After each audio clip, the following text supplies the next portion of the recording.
Allô. Ok, bonjour à tous et bienvenue sur videobourse.fr pour le live de ce vendredi 23 mars 2012. Alors, je viens de me connecter au Mumble, j'attends votre confirmation sur le chat audio pour savoir si c'est ok au niveau du son et de l'image et ensuite on va commencer. Alors, ok, son et image, voilà. Alors, je suis en position sur le câble, donc GPUSD à la vente. J'ai pris un bénéfice de 4,21 €. Une position qui avait été ouverte à 11 h ce matin, et puis qui avait été ouverte à 1,5897. Et puis là, j'ai deux positions qui courent. J'ai 1,98 € de perte en cours, donc une position ouverte à 1,5867 et une position ouverte à 1,5812. Donc j'ai pris le bénéfice sur une des positions, parce que quand même dans une phase d'hésitation, on n'a pas de tendance franche sur le câble. Donc si on corrige, ça permettra d'entrer plus haut. Alors, j'attends de confirmation sur le chat écrit s'il vous plaît, si c'est ok au niveau du son et de l'image, je vais pouvoir enchaîner.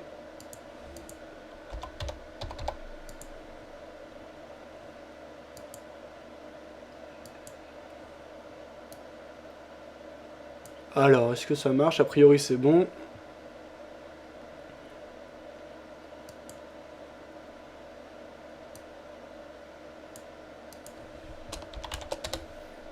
Alors s'il vous plaît, merci de me confirmer si c'est ok au niveau du son et de l'image.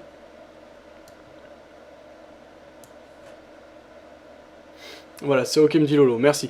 Donc trois manières de participer à l'émission, soit via le chat écrit en bleu en dessous du cas de diffusion de l'émission, soit le Mumble. Donc je vous laisse le lien vers le Mumble. Donc le Mumble, c'est un chat audio, il y a un logiciel téléchargé pour pouvoir chatter en audio avec nous. C'est la meilleure manière de participer à l'émission. Je vous laisse le lien, vous pouvez vous inscrire, voilà. Salut Rednev, salut Vet, salut Pipsurfer. Dernière manière de participer, c'est via Skype. Je vous laisse mon Skype pour ceux qui s'intéressent. Vous pouvez partager votre écran, participer, etc. Donc c'est Fabien Web, tout attaché. Donc sur ce, vous pouvez suivre en direct les résultats du compte de trading.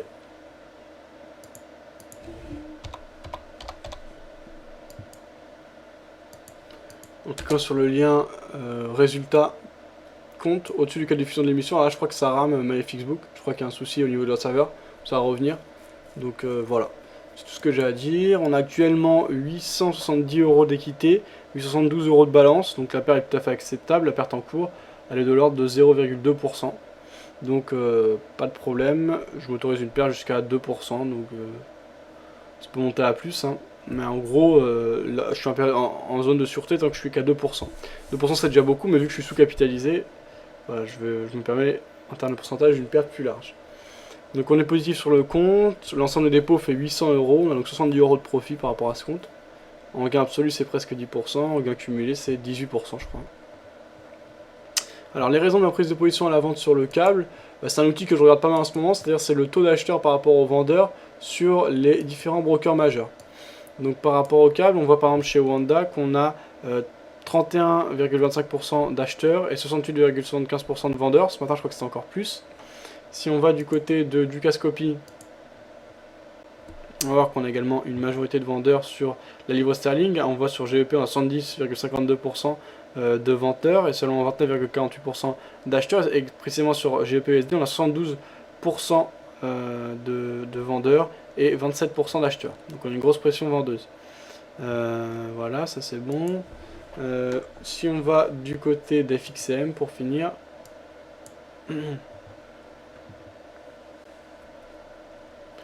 on a donc 40% d'acheteurs, donc une majorité de vendeurs là encore.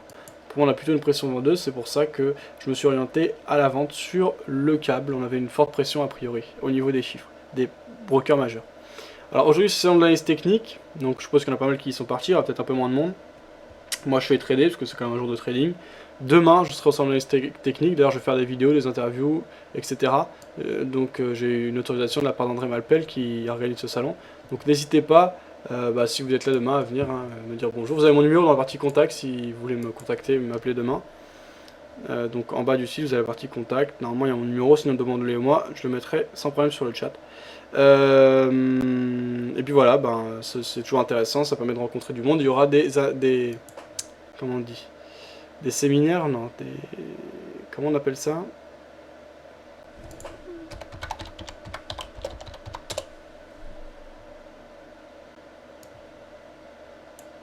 des conférences, voilà, intéressantes. Donc, j'y serai demain. Alors, quoi d'autre à ajouter? Rien pour le moment. Je compte pas m'exposer davantage. Je suis déjà à 0,0 de l'eau. Je peux encore en ouvrir un dernier. Donc, je suis orienté à la baisse sur le câble. Ça me va bien. Alors, au niveau des news qu'on attend aujourd'hui, je vais aller voir ce que ça donne du côté de Forex Factory. Alors, au niveau des nouvelles importantes, on aura à 15 heures française les ventes de maisons neuves aux États-Unis. On suivra ça. Ensuite, ce sera plus tard, hein, à 18h45, Bernard qui va parler encore une fois. Et le FOMC, donc le membre du FOMC, Lockhart, qui va parler. Donc on suivra ça, ça animera un peu l'après-midi. Autrement, au niveau des gros titres, on va aller voir ce que ça dit du côté des sites d'information. Donc déjà en France, la Bourse de Paris a viré dans le rouge vendredi en milieu de journée, moins 0,61%. On a actuellement moins 0,62%. Après un début de séance bien orienté, rattrapé par les inquiétudes sur l'évolution de l'économie mondiale et toujours soumise à des prises de bénéfices. Allemagne, des villes de l'Ouest exsangues, jalouses de l'Est florissant. Banque mondiale, Washington ont annoncé son candidat face à un défi africain. Chine, les paysans pauvres, le micro-paiement passe par Internet. Le microcrédit. Les règles anticorruption fleurissent dans les entreprises allemandes. Assurance vie collecte positive la première fois depuis 7 mois en février en France. Donc ça c'est bien, 300 millions, c'est-à-dire que les Français recommencent à épargner. Dans la foulée de l'INSEE, Bercy relève ses ambitions de croissance, c'est bien. Italie, la recette de Mario Monti continue de fonctionner malgré des remous. Espagne, Belen, filière productive de briques, ville sinistrée, productrice de briques, ville sinistrée par la crise. Voilà. L'Inde interdit à ses compagnies aériennes de payer la taxe carbone de l'Europe. Voilà les tensions et les dossiers importants du jour. Si on va du côté des États-Unis avec Market Watch, on va aller voir quels sont les gros titres qui mènent l'actualité ce jour. Donc on a FedEx Fast Traders Link. Federal Regulator are investigating whether some high-frequency trading firms have taken advantage of close relationship with electronic exchange to gain an advantage for themselves over other traders. Ouais, donc il y a des petites plaintes et des petits litiges aux États-Unis par rapport au trading à haute fréquence et des avantages qu'auraient certains traders, gros traders notamment sur d'autres plus petits. Europe gain vanish on track, Lost Tokyo, dollar trade la Chine et l'Inde rock, gold and oil. The Asian powerhouse already wield great influence when it comes commodity markets and power. Alors, rock, qu'est-ce qu'ils s'entendent par là? Je vais aller dans Translate. Je sais que la Chine et l'Inde ont beaucoup d'or.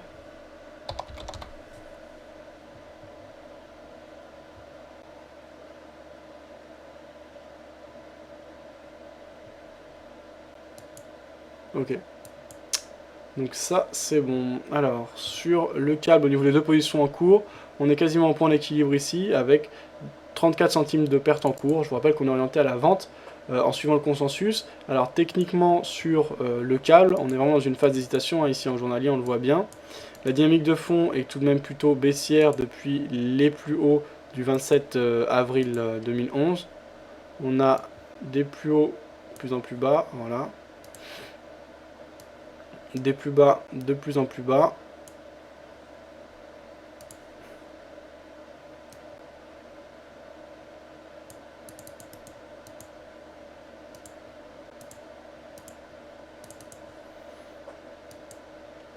On est proche de la zone de résistance qu'on a pu tracer précédemment. Alors si on prend les plus hauts et plus bas, bah, c'est pas très cohérent en fait, donc on va plutôt se reculer. Donc à long terme on est plutôt dans un triangle, avec des plus hauts de plus en plus bas, et des plus bas de plus en plus hauts depuis les plus bas de la crise de 2008 en fait sur le câble.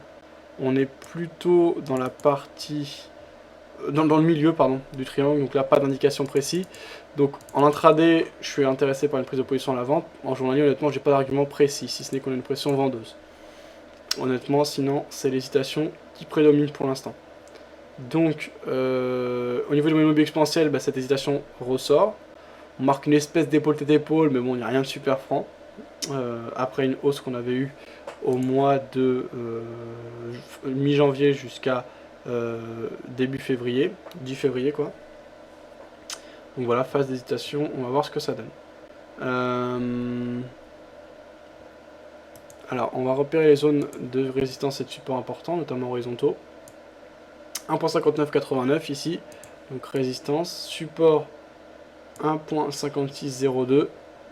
On va prendre un autre support ici, voilà, 1.5642, et voilà, résistance 1.5930. On est actuellement à 1.5836, donc plutôt dans la partie haute de ce range. Donc tant qu'on est en range, c'est ce que je disais dans mon analyse moyen terme, je n'ai pas encore eu le temps de la publier, mais elle est déjà réalisée, elle sera publiée ce soir par rapport à l'euro-dollar. Bah, privilégier les ventes sur résistance et achat sur zone de support. Une fois qu'on a cassé ces zones, à la hausse ou à la baisse, on peut parler sur une poursuite du mouvement dans ce sens. Mais tant qu'on est dedans, voilà. Donc moi je suis à l'aise avec cette prise de position à la vente sur le câble. En tout cas techniquement, j'ai pas de contraintes a priori. Alors si on se met à corriger ici en H1, ce qu'on va faire, c'est qu'on va prendre les plus hauts et les plus bas et plus hauts en l'occurrence du mouvement de hausse précédent. On constate qu'on a déjà retracé 50% ce matin, ou en tout cas ces derniers jours, ouais, c'était hier. Donc si on parvient à accélérer, à rejoindre ces niveaux, ce sera déjà un profit significatif et intéressant pour mes positions en cours. Si on parvient à rallier 61.8, qui sera un retour vers le 57, ce serait très intéressant. En revanche, si on casse le précédent plus haut, là on sera en difficulté. Maintenant,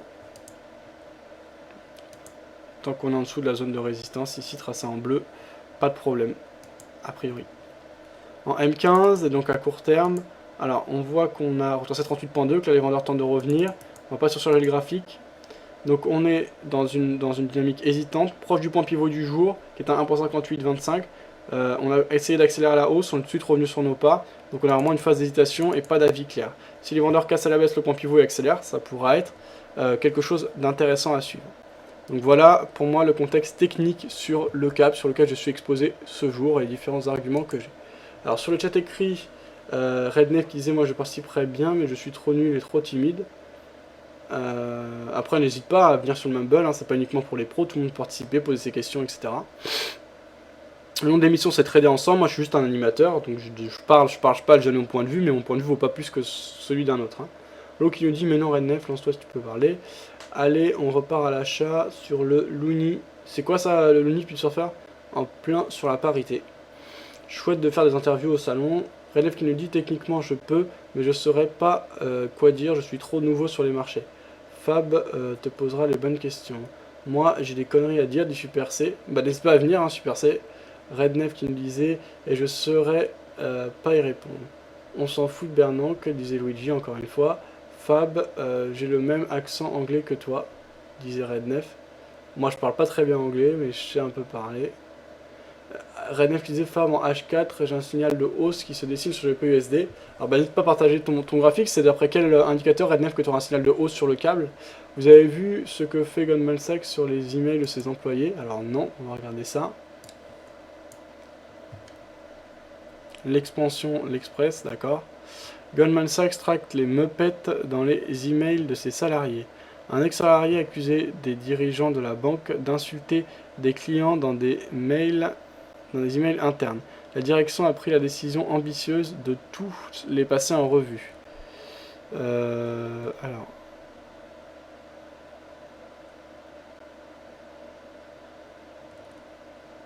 Salarié de Goldman Sachs, gare à vos emails. La direction de la banque d'investissement va entreprendre de scanner tous les messages internes de ses équipes pour vérifier s'ils traitent ou non leurs clients de meupettes, affirme Reuters.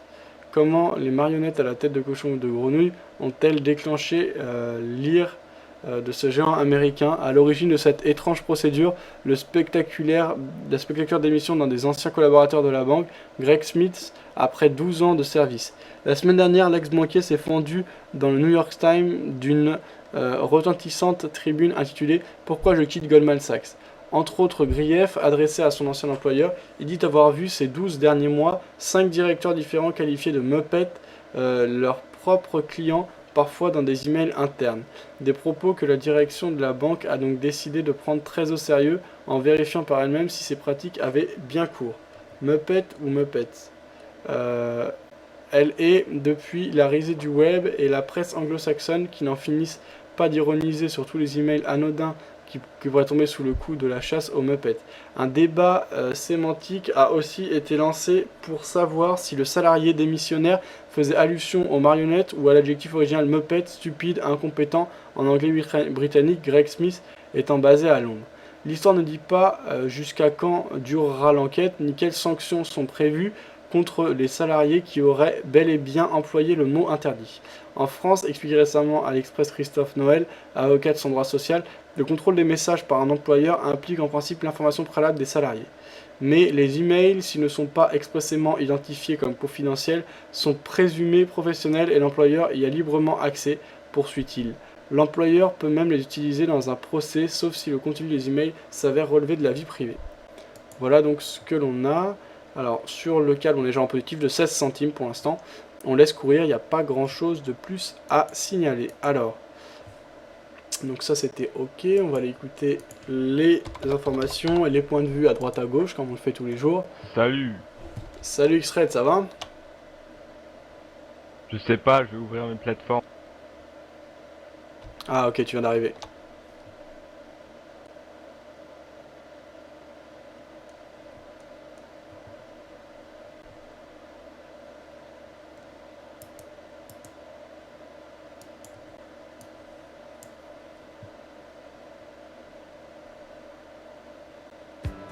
Les marchés financiers avec IG Markets, CFD Trading. Bonjour à tous, vendredi 23 mars 2012, c'est le dernier point bourse de la semaine et on commence tout de suite avec un mot du CAC 40 et du titre Natixis. Le CAC 40 a hier enregistré une quatrième séance consécutive de baisse, clôturant en repli de 1,56%. La réintégration de son précédent sommet à 3510 points fait peser le risque d'une correction plus profonde qui pourrait ramener l'indice français au contact des 3365 points.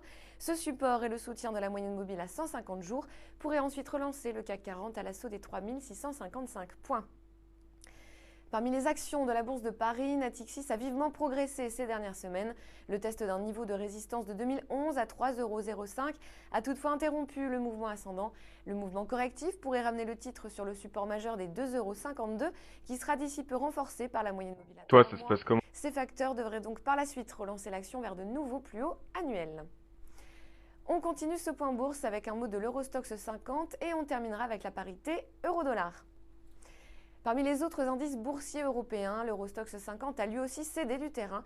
Le récent test de la résistance majeure des 2620 points a constitué le point de départ d'une vague corrective qui pourrait se poursuivre lors des prochaines séances. Le support des 2440 points pourrait donc être rallié et ensuite permettre une reprise de la tendance de fond.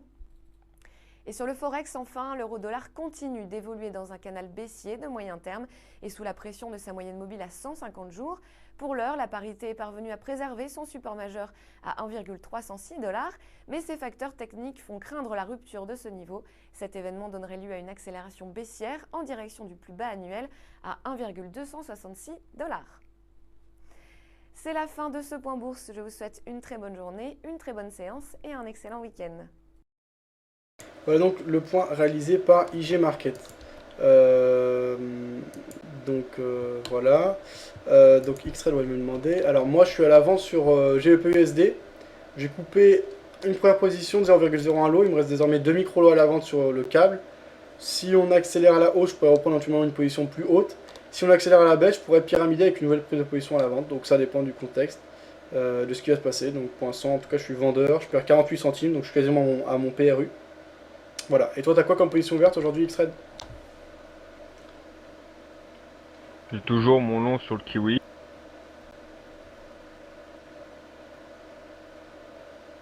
Ça se passe bien? Bah, ça a l'air de bien se passer.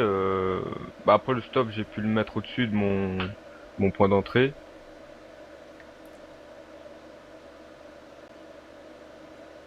Donc, bah, je vise les 82,10.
Bonjour à tous, bonjour Isor. Bonjour Philippe. Après 8 séances de hausse consécutives, il était normal que les marchés consolident. Ils l'ont fait en plus aidés par des statistiques américaines mitigées, surtout dans l'immobilier, avec une baisse des logements de neufs et une baisse des mises en chantier. Et puis il y a eu aussi la Chine qui a annoncé que son activité manufacturière avait réduit. Alors Isor, on peut se demander si demain la Chine ne va pas faire peur.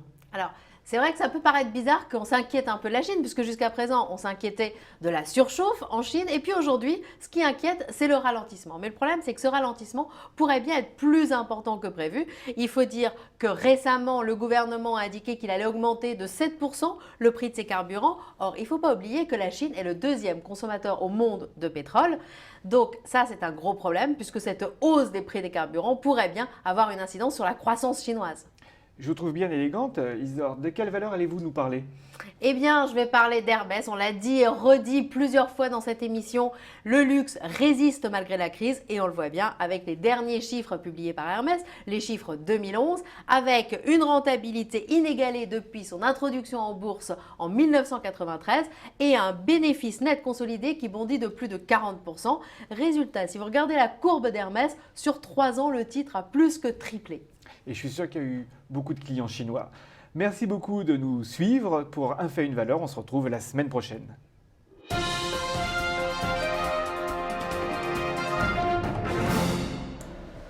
Voilà donc le point rapide de la cote bleue. Alors on va regarder, il y avait un point. Alors. Ouais. On va écouter le point de vue des analystes de chez FXCM rapidement. Le début, je vous laisserai les liens pour ceux qui sont intéressés pour la regarder en entier. On va écouter Raymond. Comment il s'appelle? Raymond, je crois.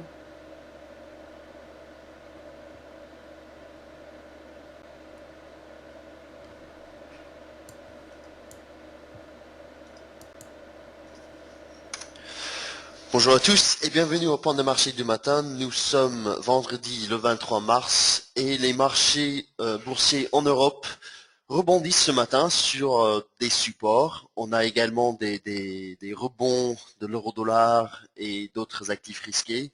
Donc on a eu 4 séances de baisse cette semaine sur les marchés européens.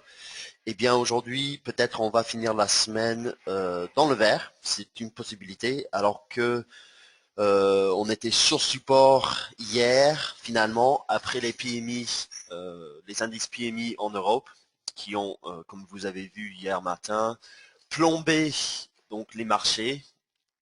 C'était une chute rapide pendant le point de marché hier matin. Eh bien, on a rapidement testé des supports. Ces supports ont tenu et ce matin, les acheteurs sont présents sur ces supports. Donc, attention à vendre à n'importe quel prix. C'était un petit rappel que moi, j'ai eu ce matin parce que j'avais vendu l'euro-dollar hier soir. Et bien, ce matin, j'ai coupé avec une petite perte et je suis passé à l'achat sur donc le support à 31,90 et derrière ça rebondit. Donc attention à vendre à n'importe quel prix. C'est peut-être le leçon aujourd'hui et peut-être le rebond aujourd'hui c'est pour mieux vendre plus haut. On va voir. Donc avec ceci, il faut dire qu'il n'y a pas de... Donc, je vais rapidement faire le calendrier économique. Il n'y a pas vraiment de statistiques ce matin que moi, personnellement, je surveille. On avait donc ce matin à 8h45 l'indice de confiance calculé par l'INSEE en France. Il y avait une amélioration donc du climat des affaires en mars. L'indice est ressorti à 95. Donc voilà, c'est une bonne statistique, mais personnellement, contrairement à ce que l'on a ici sur notre calendrier, moi je ne crois pas que ce soit vraiment important. Or, cela pourrait effectivement permettre aux acheteurs de de se présenter sur des supports, mais c'est plutôt cet après-midi que moi je surveille en fait donc aux États-Unis les ventes de logements neufs à 15 heures. Donc c'est la dernière statistique importante aux États-Unis cette semaine. Donc voilà, c'est pour moi la seule statistique vraiment à scruter. Donc peut-être en manque de chiffres importants ce matin, au moins on pourrait assister à plus de gains sur les marchés. Donc on va voir pour cela. Alors maintenant pour les graphiques. Donc voici le CAC 40 en données hebdomadaires. Je vous ai montré la semaine dernière que même au début de cette semaine, sous les 3600, 630, c'était pour moi la zone d'importance sous laquelle on pouvait passer vendeur. Donc cela a été fait. C'était la même chose pour d'autres indices, notamment le Nikkei 225 et puis le DAX également. Plutôt en fait il était sur un support, mais il recule sous ce support maintenant.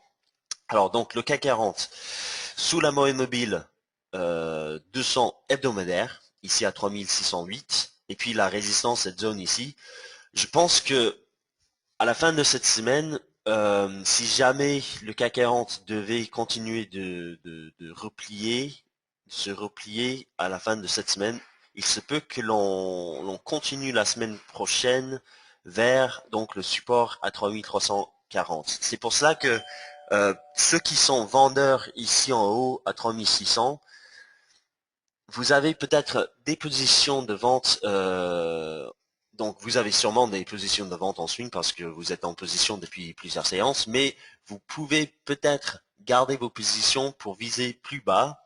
Pour moi, l'objectif dans les prochaines semaines, c'est à 3340. C'est en supposant effectivement que l'on continue de se glisser. Donc pour moi, les 3600 cette semaine étaient effectivement une zone intéressante sur laquelle on pouvait vendre. On avait noté des divergences baissières en données journalières sur des actifs risqués et puis on avait également donc des cassures des supports de taille. Donc voilà. Alors maintenant, je passe donc sur le graphique journalier du CAC 40.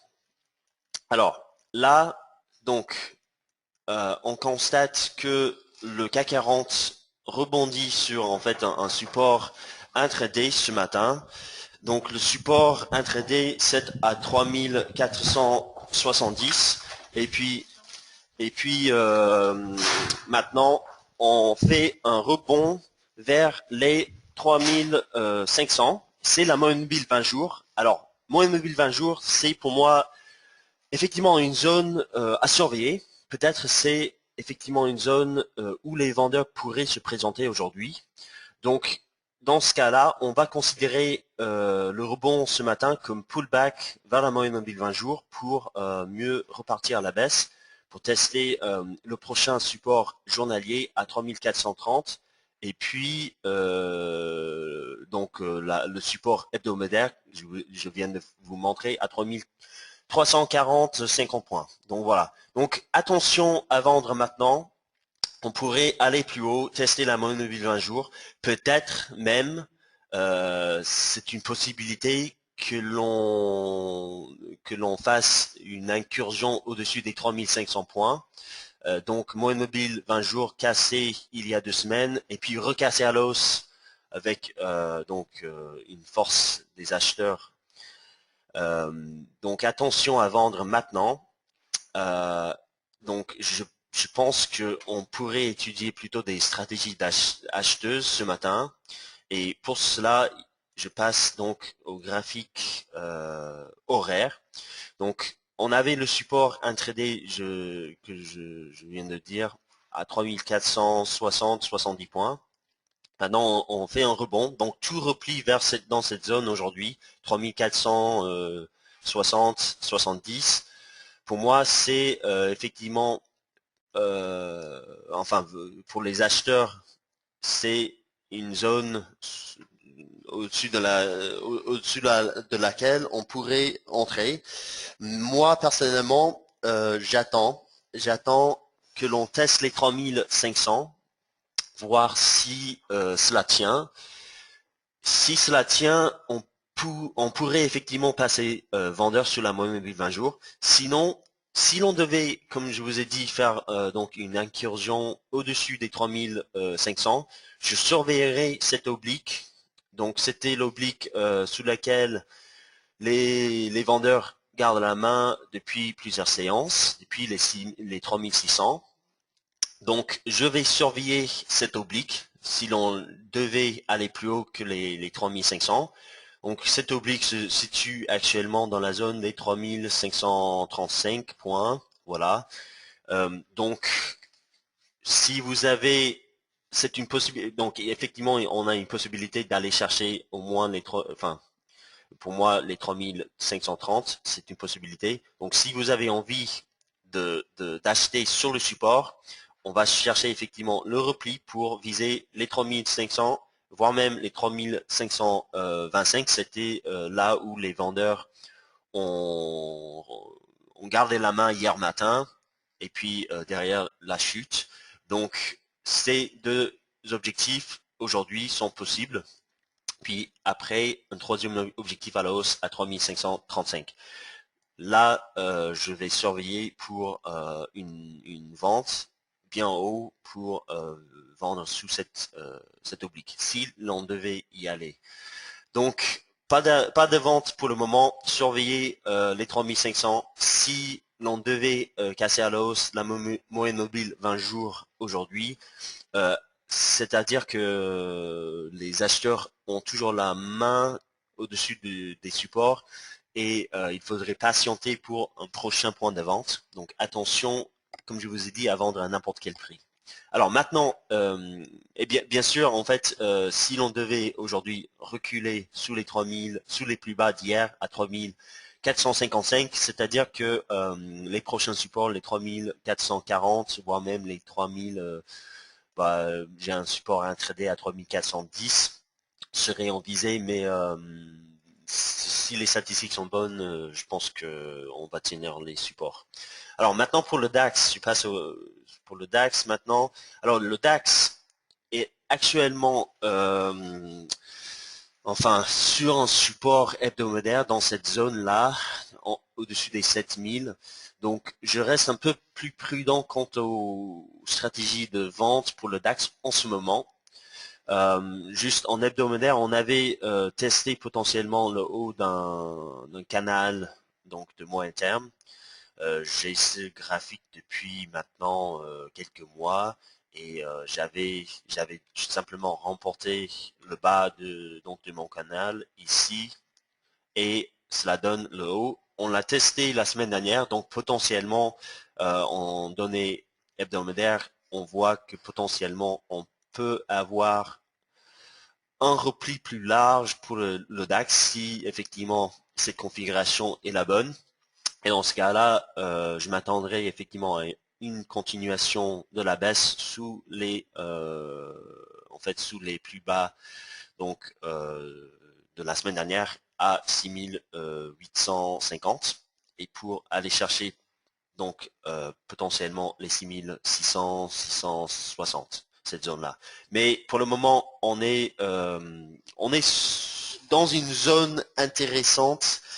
Là, il faudrait vraiment, dans les prochaines séances, une vraie rupture de cette zone que l'on a cassée à la hausse pour véritablement avoir un scénario baissier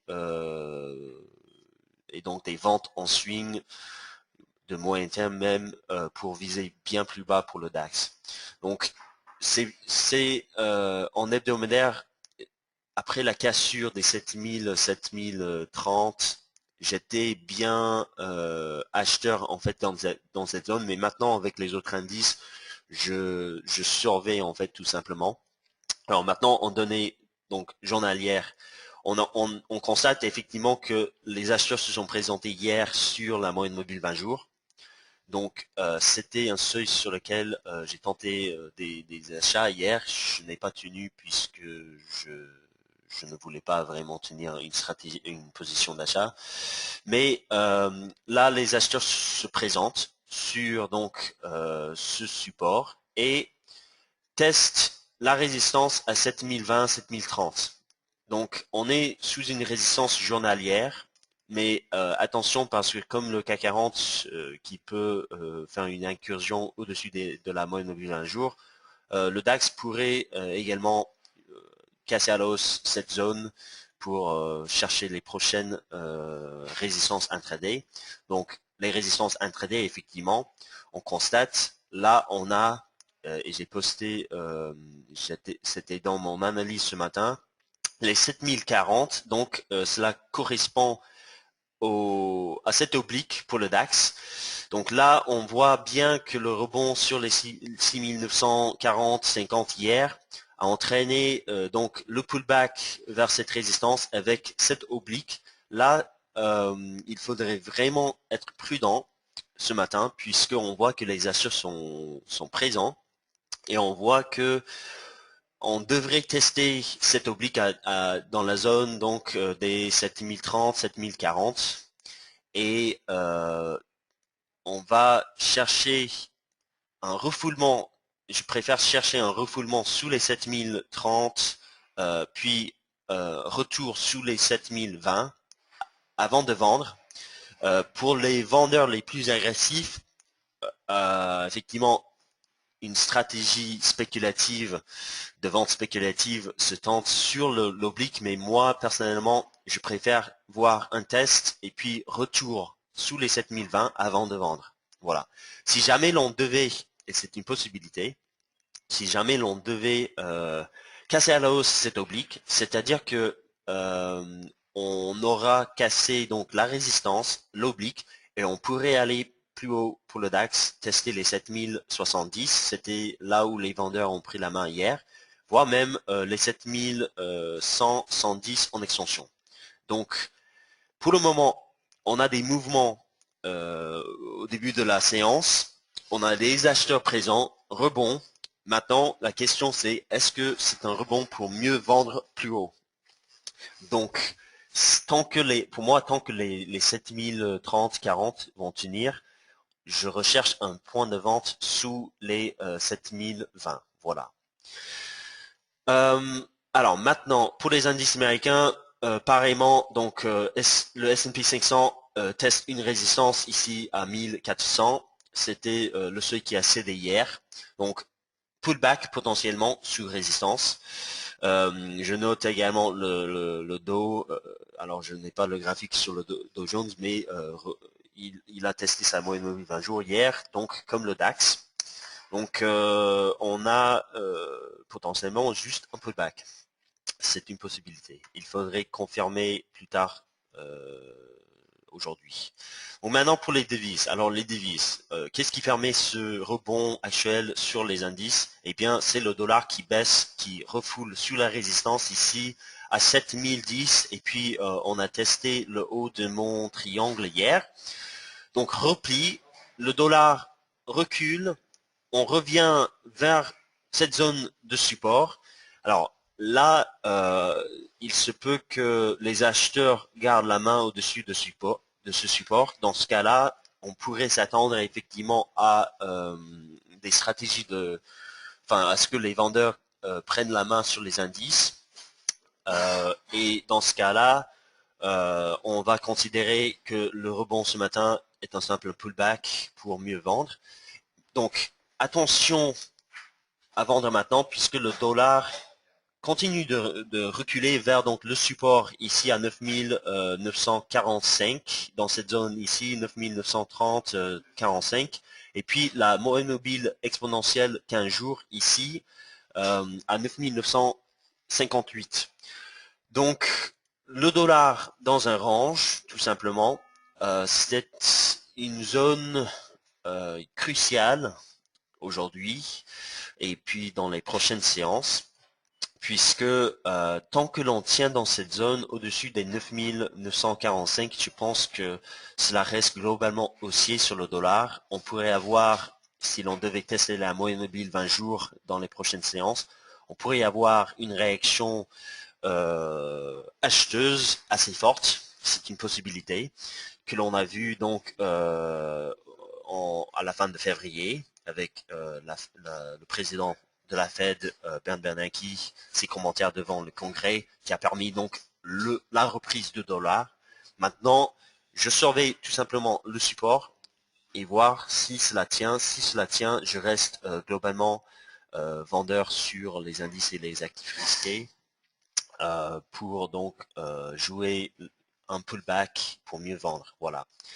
Alors maintenant pour l'euro-dollar. Comme le dollar baisse, l'euro-dollar regagne du terrain ce matin. Mais attention, puisque on revient sous la résistance à 32,90, 80,90 cette résistance. Donc aujourd'hui, c'est effectivement une zone à surveiller de très près, puisque si l'on devait clôturer, avoir une clôture journalière au-dessus de ce seuil, aujourd'hui, c'est-à-dire que l'on pourrait aller plus haut, tester les 33 potentiellement, et puis potentiellement même le haut donc de notre canal baissier de moyen terme dans la zone des 1,34. Donc on verra. Donc tant que l'on tient, tant que les vendeurs gardent la main sous les 32, 80, 90, c'est toujours un scénario baissier sur l'euro-dollar. On pourrait avoir une réaction vendeuse alors que le dollar pourrait rebondir sur son support. Donc réaction vendeuse sous les 32, 80, 90 pour donc baisser encore une fois comme l'on a fait mercredi. On avait un test repli, clôture sous la moyenne mobile 20 jours. Hier, on a clôturé encore une fois sous la moyenne mobile 20 jours. Aujourd'hui, rebond, test de la résistance. Est-ce que cela va tenir? Il faudrait surveiller, il faudrait confirmer ce soir avec la clôture journalière. Voilà. Également, une zone au-dessus des 32,80 qui est intéressante à surveiller, c'est donc la moyenne mobile 30 hebdomadaire. C'est à 1,33 70, voilà. Donc cela correspond à peu près à notre canal baissier, hein. Et c'est effectivement une résistance de moyen terme sous laquelle les vendeurs ont pris la main en octobre et puis en février. Donc on pourrait venir tester cette moyenne mobile 30 hebdomadaire à 33,70 si les acheteurs devaient garder la main ou prendre la main au-dessus des 32,90 aujourd'hui. Voilà. Donc maintenant, en intraday, on avait donc réaction sur les 31, 40, 50 hier.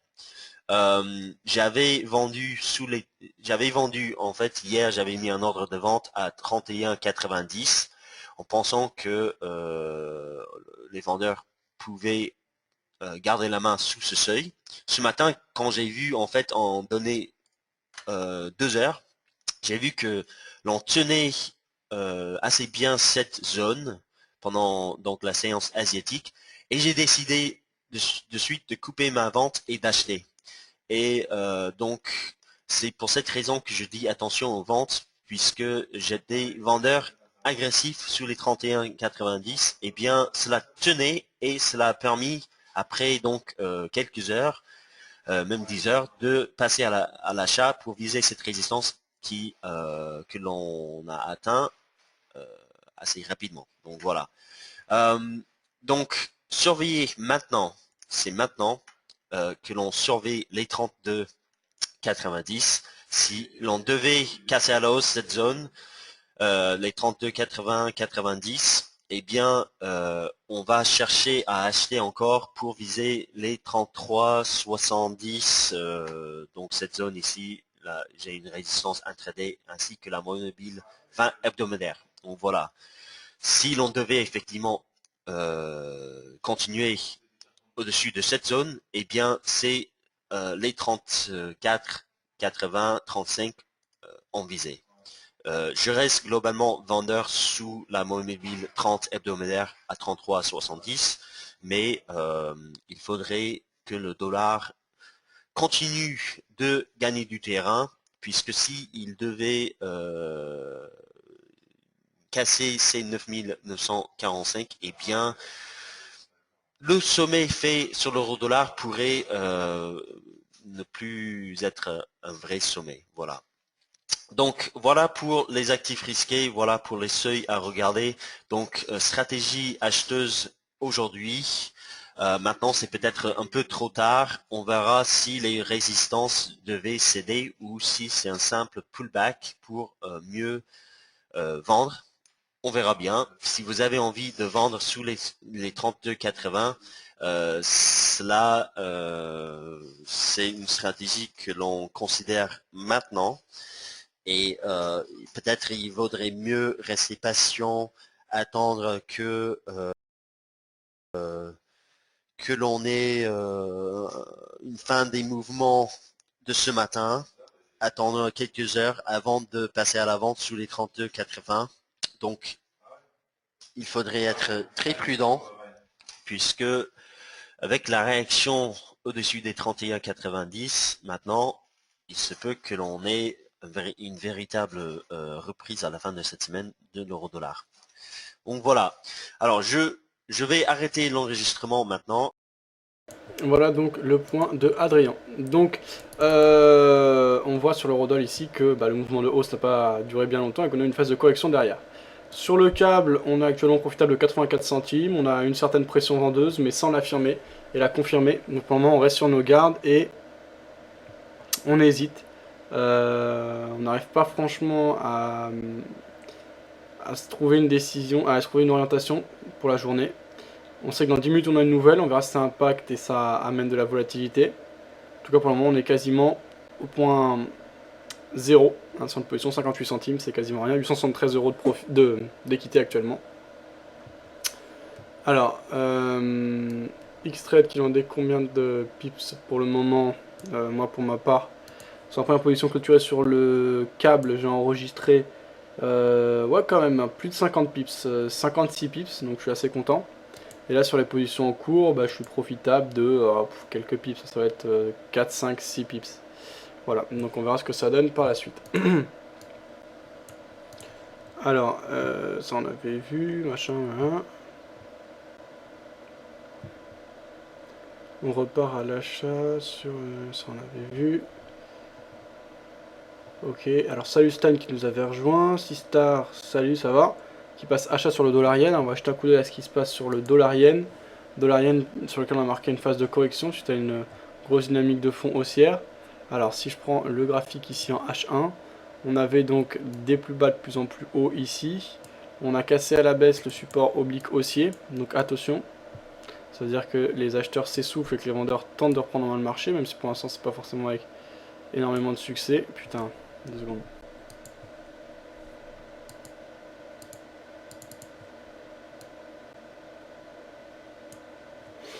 Voilà.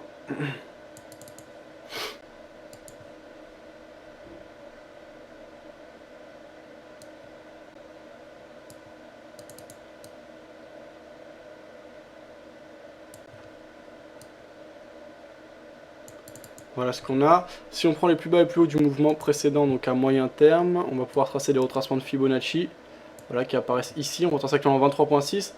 Pourquoi pas une prise de position, mais attention à l'achat, parce que c'est dans le sens de la tendance de fond sur une phase de repli, mais attention, on a cassé à la baisse le support oblique haussier. On est dans la partie basse, formée par la vague, formée par les 3 mois immobiliers exponentiels. Donc moi je serais plutôt hésitant et sur mes gardes. Je ne prendrais pas le long actuellement, non, pour ma part. Je ne prendrais pas short non plus, mais voilà. Par contre, en cas de cassure des 23.6, donc je placerai par exemple un sell stop à 82.24, quelque chose comme ça. Donc on pourrait voir si le mouvement se poursuit ou non. Donc quoi d'autre? Ça on avait vu, ok.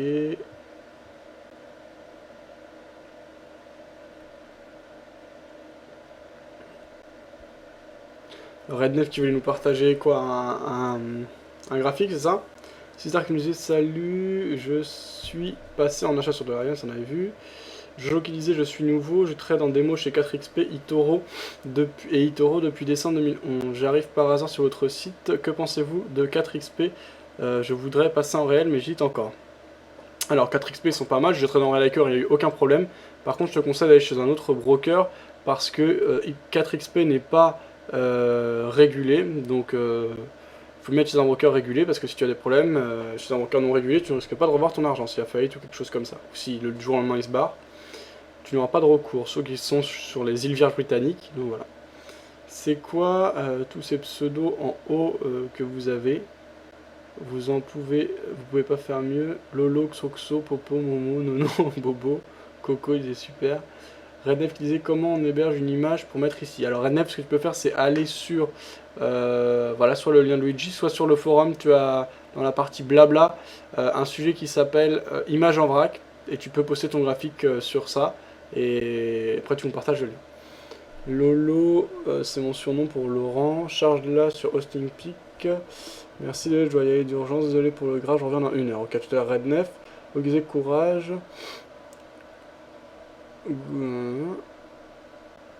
Il n'y a pas une ETE sur le dollar yen plutôt.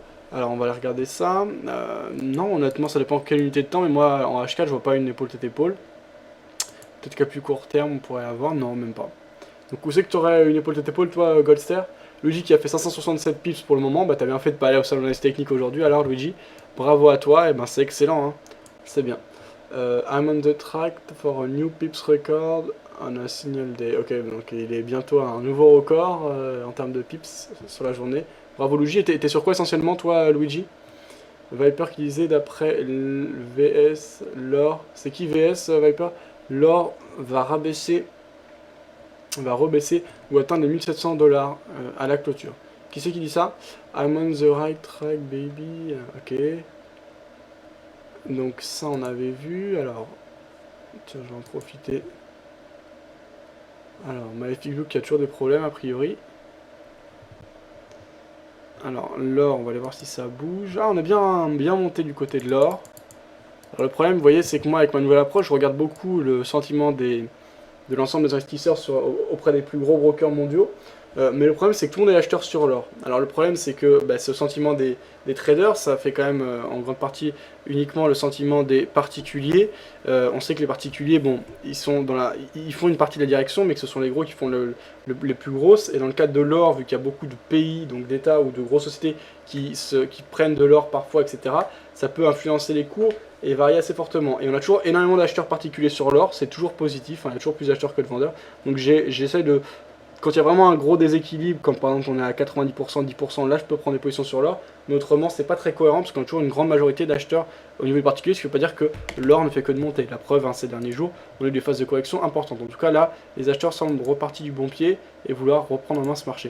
Donc je ne me positionnerai pas dessus pour le moment, mais si on avait un point bas, ouais, ça pourrait être un point d'entrée potentiellement intéressant pour un achat. Si on avait un retour par exemple au point pivot ou juste au-dessus. Voilà, si on traçait un support oblique haussier, ça pourrait être un point d'entrée intéressant. Donc on verra ce qu'il en est.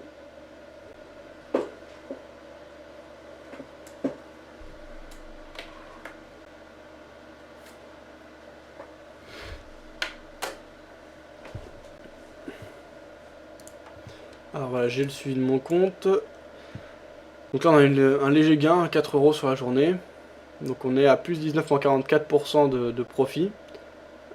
Sur le compte, et en gain absolu on a plus 11,94%. Alors sur MyFixBook il y a un bon truc qui s'appelle Browser. Donc maintenant c'est l'équivalent de signaux hein, presque, puisqu'on peut voir exactement sur un graphique les entrées. Avant on pouvait le faire, mais là c'est encore plus pratique je trouve. Les entrées, bon c'est un peu long à charger en l'occurrence là. Je vais attendre un peu, mais a priori ça marche pas. Bref, il y a un graphique qui s'affiche. Et on voit l'entrée et le point de sortie. Ça permet de se rendre compte des trades pris et donc de mieux comprendre éventuellement une stratégie. Alors, combien de trades ont été remportés? Alors, en tout, j'ai 173 enregistrés sur ce compte, 419 pips de profit depuis l'ouverture, 2,66 € de gain moyen, 3,68 € de perte moyenne. J'ai en tout tradé 2,63 lots, 71% de position à l'achat gagné, 63% de position à la vente gagnée. Meilleur trade en euros 25 euros, pire trade 16 euros. Meilleur trade en pips 209 pips, pire trade 221. Durée moyenne d'un trade 11h32, putain. C'est énorme, je pensais pas qu'en moyenne ça dure autant. Facteur de profit 1.44, donc ça c'est bien. Déviation standard 4,59, ok. Donc heure par heure, bah, les heures les plus tradées, c'est long à charger. Bon, il y a un petit problème avec Magnific Look a priori. Vous avez l'historique, toutes les informations. Sur la semaine, on est à plus 6,21%. Aujourd'hui, on est à plus 0,48%. Ce mois-ci, plus 10,82%. Et cette année, plus 19,44%. Donc voilà, on a eu des points plus hauts. On va essayer de continuer dans ce sens. Sur l'euro-dollar, ça accélère légèrement à la baisse. Le câble, c'est mou hein, pour le moment. Pas beaucoup de réactions. Et très peu de mouvements. Alors, on va continuer à s'informer à droite, à gauche. Il est 14h59, attention, on a une news qui tombe. On va regarder ça du côté de Forex Factory. C'est une news relative à l'économie américaine. On va voir l'impact que ça a. Ça y est, il est 15h. On doit avoir le chiffre, c'est attendu à 326 000. Et le chiffre qui doit être mauvais, puisque a priori le câble, voilà, 313. Donc c'est moins bon qu'attendu, assez significativement. Théoriquement, l'aérosaline qui est censé jouer le rôle d'actif à risque devrait baisser. Si on regarde du côté du marché action, le S&P a dû décrocher au moins légèrement. Et donc on a S&P, voilà, ici en M1 qui s'oriente à la baisse suite à la publication de ce chiffre. Pour le moment de manière assez franche, mais pas folle non plus. De toute façon, je crois que ce sera une nouvelle qui aura un impact incroyable, mais tout de même, ça amène une dynamique baissière et c'est plutôt bon pour nous dans le cas de notre position à la vente sur le câble. On passe en positif d'ailleurs avec 26 centimes de profit à l'heure actuelle. Donc je laisse courir pour le moment. J'ai encore une position éventuelle à reprendre.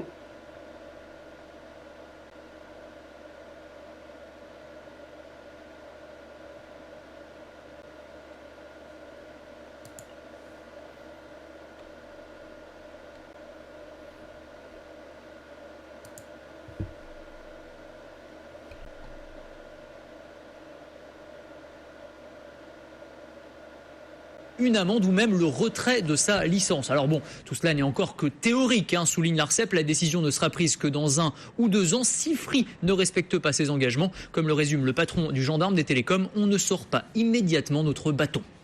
PSA et General Motors pourraient aller plus loin dans leur coopération. Les deux groupes envisagent d'étendre leur alliance à de nouveaux modèles, en particulier les grandes berlines. Ils pourraient aussi s'allier autour de petits véhicules destinés aux marchés émergents. Annonce faite à l'issue du comité de groupe européen ce matin chez PSA. Parallèlement, on a appris que GM envisageait de fermer 1 ou 2 usines Opel en Europe. Le conseil de surveillance d'Opel se réunira la semaine prochaine pour en débattre. L'Allemagne pourrait finalement prendre 12% de ADS cette année contre 7,5% initialement prévu. Selon une source gouvernementale, en plus des parts de Daimler, Berlin rachèterait 4,5% jusque-là détenus par des banques privées. Au total, l'Allemagne a prévu de consacrer 1,5 milliard d'euros à ces rachats. L'analyse de Xavier de Villepion, vendeur actions chez Global Equities. Ce ne sera pas une révolution. Je pense que c'est surtout l'organisation de la production et des jeux de pouvoir, comme toujours dans les groupes multinationaux. Les Allemands veulent rejoindre un peu la part française et il y a d'ailleurs un débat ardu sur les sites que les Allemands veulent conserver en Allemagne, alors que Thomas Enders, allemand comme on le sait, directeur général, voudrait se renforcer dans la région de Toulouse. Donc je pense qu'il y a un bras de fer organisé autour de justement de l'installation ou de renforcement de nouveaux sites de production hormis la très grande qualité de ADS qui devrait faire encore un exercice 2012 de forte croissance. Xavier de Villepion, vendeur actions chez Global Equities. Les États-Unis auraient choisi leur candidat à la présidence de la Banque mondiale. Selon un haut responsable, il s'agit de Jim Yong Kim, un universitaire américain d'origine coréenne. Les postulants à la succession de Robert Zoellick ont jusqu'à ce soir pour se présenter. Jusqu'ici, le candidat américain l'a toujours remporté. Regain de confiance pour les patrons français. Le moral des industriels s'est amélioré en mars par rapport au mois précédent. Il a même retrouvé son niveau de novembre. Il faut dire que les derniers indicateurs économiques sont plutôt rassurants. Après les chiffres de l'INSEE, Bercy a revu sa prévision de croissance à la hausse pour cette année à 0,7% au lieu de 0,5%. Une bonne nouvelle pour Bercy à quelques semaines du premier tour, Mathieu Jolivet. Oui, à Bercy, on se félicite d'une telle révision qui légitime les dernières prévisions souvent critiquées. En effet, les détracteurs étaient nombreux à dénoncer l'excès d'optimisme du gouvernement alors qu'une récession se profilait justement pour 2012. Finalement, les premiers signaux qui sont venus des États-Unis puis de la zone euro semblent indiquer que l'on est sorti des grosses turbulences. C'était d'ailleurs le message délivré par les 27 chefs d'État lors du dernier Conseil européen début mars qui affirmait que ça y est, la zone euro est enfin sortie de la crise financière et qu'elle peut envisager un atterrissage en douceur. Dans l'entourage de Valérie Pécresse, on en profite pour répondre aux nombreuses critiques qui ont notamment visé les derniers plans d'austérité adoptés en août et en novembre dernier. Il a été reproché à ces plans de risquer de freiner la croissance et de faire rentrer la France dans une phase de récession. Mais aujourd'hui, à Bercy, on estime au contraire que cette révision à la hausse de la croissance valide le bon dosage des derniers choix de politique économique. L'assurance vie commence à redresser la barre. Pour la première fois depuis 7 mois, la collecte nette a été positive en février à hauteur de 300 millions d'euros. Un retour dans le vert qui s'explique d'abord par un fort ralentissement des retraits. Ils ont reculé de 24% par rapport au mois de janvier. Après la Chine, c'est l'Inde qui passe à l'offensive sur la taxe carbone. Elle interdit à ses compagnies aériennes de la payer. Le gouvernement leur a demandé de ne pas fournir à l'Union européenne les données concernant leurs émissions de CO2. Siemens reste le champion européen des dépôts de brevets. Le groupe allemand en a déposé l'an dernier près de 2000 devant Philips et le coréen Samsung. Les données montrent que l'Asie continue de gagner du terrain avec 31% des demandes contre 38% pour l'Europe. Et puis cette déception pour la nouvelle console portable de Sony. Depuis son lancement en France il y a un mois, la PlayStation Vita ne se serait vendue qu'à 66 000 unités. C'est ce que rapportent les Échos. Les ventes sont désormais inférieures à celles de la 3DS. BFM Business, il est 15h06. Voilà donc le point réalisé par BFM. Alors, on va aller chercher de l'information à droite à gauche. Alors, c'était Prime Finance qui faisait un point sur les matières premières. De micro de BFM le 21. Donc, il y a quelques jours, on écoute donc justement le directeur de Prime Finance. Alors que ça sera plutôt à la baisse sur le cas. À 16h22, on prend la direction de Prime Finance avec la petite musique derrière qui va bien. Benjamin, bonjour. Bonjour Sébastien. Benjamin Louvet, associé gérant associé de Prime Finance, associé donc chez Prime. Benjamin, on parle pétrole ensemble avec une petite détente qu'on avait constatée ces dernières 24-36 heures. Message optimiste de l'Arabie Saoudite. Qu'est-ce qu'elle nous prépare l'Arabie Saoudite là d'ailleurs ? On a un peu l'impression que les grandes manœuvres ont commencé. Effectivement, vous parlez de l'Arabie Saoudite. L'Arabie Saoudite est un allié de longue date des États-Unis et ils sont en plus un des partenaires de poids de l'OPEP. Et aujourd'hui, ils ont annoncé que d'abord ils avaient une marge de manœuvre importante au niveau de la production, qu'ils étaient capables d'augmenter leur production rapidement de 25%. Et au-delà de ça, ce qu'on constate un petit peu dans les chiffres, c'est que l'Arabie Saoudite aujourd'hui tourne à plein régime sur des niveaux de production qui sont proches de ses records et produit environ 500 000 barils par jour de plus que ce qu'elle ne vend. Donc ça veut bien dire que ces 500 000 barils vont quelque part. Et en fait, si on regarde un peu, de façon un peu plus précise, la façon dont est constituée la logistique pétrolière saoudienne, on se rend compte que les Saoudiens disposent de capacités de stockage en propre dans différents endroits du monde, notamment au Japon, oui, mais également en Europe, aux Pays-Bas. D'accord. À Rotterdam, je présume, ouais. Au Japon à Okinawa, oui, aux Pays-Bas à Rotterdam et également en Égypte.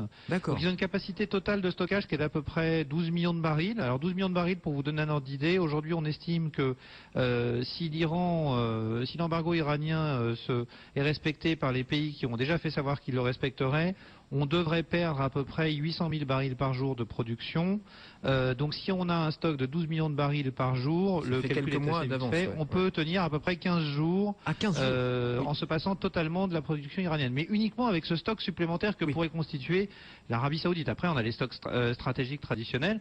C'est une autre question qu'il faut également aborder aujourd'hui. On vous la pose alors, cette question, Benjamin. Outre les Saoudiens, qui a aujourd'hui, et on imagine la réponse, hein, l'oncle Sam, les Américains ont peut-être les plus gros stocks de la planète là. Oui, alors il y a plusieurs stocks dont on peut parler. Il y a les stocks stratégiques américains, effectivement, qui sont à un niveau très élevé. Mais au-delà des États-Unis, l'ensemble des pays occidentaux et notamment l'ensemble des pays de l'OCDE ont créé une agence qui gère leurs problématiques énergétiques qui s'appelle l'Agence internationale à l'énergie. On a déjà eu l'occasion d'en parler ensemble. Cette agence a un certain nombre de règles et impose notamment aux pays adhérents à l'Agence internationale à l'énergie, donc la totalité des pays de l'OCDE, d'avoir des stocks équivalents à peu près 90 jours d'importation de produits pétroliers. Donc ça veut dire qu'on a ces stocks qui sont disponibles et qui peuvent permettre de faire face, notamment pour l'Europe, si jamais on a un souci avec l'Iran. Alors normalement le souci sur l'Iran devrait rester entre guillemets un souci purement iranien, donc d'arrêt des exports des Iraniens du fait de l'embargo européen, mais on ne devrait pas avoir de problème sur le détroit d'Ormuz. C'est une des nouvelles rassurantes qu'on a eues cette semaine. Visiblement l'Iran aurait donné des gages au Qatar lors des réunions qui se déroulent actuellement à Doha, comme quoi il n'y aurait pas de blocage du détroit d'Ormuz, même en cas de conflit ouvert avec les États-Unis ou avec Israël. Donc c'était plutôt rassurant. Donc on a ces stocks qui permettent de faire tampon. Le problème, c'est que tous les pays du monde n'ont pas de stocks disponibles et on peut notamment citer la Chine et l'Inde qui ont des stocks stratégiques qui sont en cours de constitution et qui fait que si la Chine a aujourd'hui des stocks qui sont d'à peu près 15 jours de sa consommation nationale, l'Inde, elle, a des stocks qui sont de quelques jours seulement, donc 3-4 jours de stock maximum, ce qui fait que en cas de tension. si jamais on a un manque, effectivement, ça peut créer une tension immédiate et pousser l'Inde à acheter du pétrole à tout prix sur le marché, ce qui pourrait créer une tension. Donc on peut penser que peut-être les États-Unis ou peut-être pas les États-Unis directement, parce que vous le savez, ils sont en période électorale et donc ça fait pas forcément Justement, bon genre. on peut en terminer par là, Benjamin, on le rappelle, donc c'est demain Barack Obama qui se déplace dans l'Oklahoma. Que peut-il dire? Que peut-il nous dire? Alors et déjà, dire a au priori, monde il va parler du pipeline de Keystone. Vous savez, projet de pipeline qui a été rejeté il y a quelques semaines pour des raisons essentiellement écologiques. A priori, on devrait se diriger vers une solution. En tout cas, il devrait y avoir une ouverture qui devrait être faite sur ce pipeline. Le problème que pose également la libération de stocks de la part des États-Unis, c'est que aujourd'hui, si on a des stocks qui sont disponibles, il faut pouvoir les acheminer vers les endroits où on en a besoin. Et c'est quelque chose que les États-Unis ne peuvent pas forcément faire, justement du fait de ces pipelines. Il y a eu, vous vous souvenez, il y a ça quelques mois, une inversion d'un pipeline pour désengorger le stock de Cushing, et aujourd'hui cette inversion pose un problème dans la libération des stocks stratégiques. Donc ça pourrait être plus intéressant pour les États-Unis et pour le reste du monde que la libération de stocks se fasse autre part qu'aux États-Unis, et pourquoi pas dans un premier temps de la part de l'Arabie Saoudite, de façon à donner aux pays occidentaux le temps de s'organiser dans le déblocage de ces stocks qui pourraient prendre plusieurs jours voire plusieurs semaines. Merci Benjamin, on suivra cela évidemment avec vous, avec Prime Finance qui intervient très régulièrement sur BFM Business et dans Intégral Bourse. Benjamin Louvel, associé gérant donc de Prime à Paris. Il est 16h27, courte pause, dans un instant le point sur les marchés et évidemment sur la situation à... Voilà donc le point réalisé par ce BFM en l'occurrence, mais Prime Finance, donc à propos des matières premières. Alors on va aller chercher de l'information à droite à gauche toujours, les choses intéressantes. Analyse du CAC 40 ici réalisée par Forexagone, alors que sur le câble, on est positif de 83 centimes, ça bouge mais ça bouge assez peu. On a une tentative d'accélération baissière, on bute sur le point pivot du jour qui est à 1.5825, on revient à très court terme en M1 ici, on voit qu'on est bloqué dans un range depuis 7 et 5 qui font midi, donc depuis midi on est... pris dans un range, pas de vraie évolution, des plus bas plus hauts que les précédents, des plus hauts de plus en plus bas. Donc pour le moment, on n'a pas vraiment de repères. Et voilà, on a des tentatives d'accélération, c'est tout de suite retracé. Donc vraiment, j'ai rien à commenter, je suis sur mes gardes, je garde mon scénario baissier sur le câble. Voilà. Bonjour à tous, bienvenue sur Signal Forex, ici Iceberg. Et je vais faire le point aujourd'hui de mon analyse sur le CAC 40. Que j'avais fait lundi. Donc aujourd'hui nous sommes le jeudi 22 mars. Et donc on va faire un peu le point sur ce qui s'est passé. Donc déjà je vais vous rappeler un peu les scénarios que j'avais donnés. Donc j'étais oscillé sur le CAC 40. C'est-à-dire que j'avais privilégié donc l'achat dû à la tendance haussière, et donc j'avais dit qu'il valait mieux soit attendre un retour sur cette zone là pour passer à l'achat sur un rebond qui n'a finalement pas eu lieu, soit on attendait un range qui pouvait se dérouler et qu'on prenait à l'achat la cassure du range.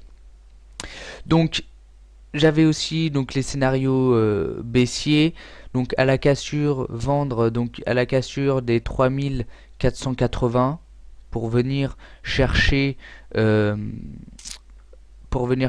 3350, tout en faisant attention à des supports intermédiaires tels que 4440 et 3440 et 3400.